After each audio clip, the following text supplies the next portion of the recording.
మొదటి నుంచి 3 వచనాలు. 30వ సంవత్సరంలో 4వ నెల 5వ నేను యెహోవాని ప్రవేశించిన చెరలోని వారి మధ్య కాపాడుకున్నాను. ఆ కాలంలో ఆకాశం తెరవబడ్డాను. దేవుడి కూర్చున్న దర్శనంతో నాకు కలిగింది. యెహోయాకీము చెరపట్టబడిన 5వ సంవత్సరము ఆ నెలలో 5వ నెల కల్దీయుల దేశంలో ఉన్న యెహోవాని ప్రవేశించిన యెహోవా బూజీ కుమారుడు యాజకులకు యెహెజ్కేలుకు ప్రత్యక్షం కాగా అక్కడనే యెహోవా హస్తం వచ్చింది. అలాగే 7వ అధ్యాయం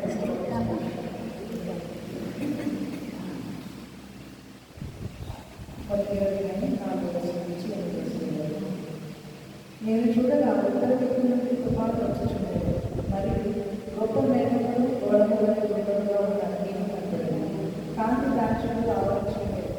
ఆ అగ్నిలో నుండి కరగబడినదై ప్రజ్వలించుచున్న అపరించుకున్న చోటు ఒకటి కనబడింది. దానిలో నుండి 4 జీవుల రూపంలో ఒకటి కనబడింది. వాటి రూపము మానవ స్వరూపంలో ఉంది. ఒక్కొక్క దానికి 4 ముఖములు 4 రెక్కలను కలవు. వాటి కాళ్ళు చక్కగా నిలవబడింది. వాటి అడగాలు తెయ్యకాలుగా ఉంది. అవి కనకలాడుతూ తెరవలే ఉంది. వాటి నాలుగు ప్రజల రెక్కలున్న మన హస్తం వంటి హస్తం చదివింది.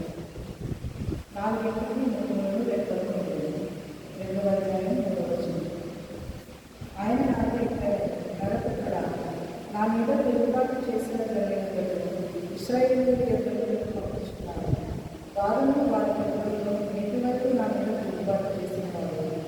అలాగే 3వ అధ్యాయం 3వ వచనం. నరపుత్రుడ, నేను ఇచ్చిన ఈ గ్రంథమును ఆహారంగా తీసుకుని దానితో నీ కడుపు పెట్టుకుని నాతో సరిగ్గా నేను దాన్ని వర్షించాను.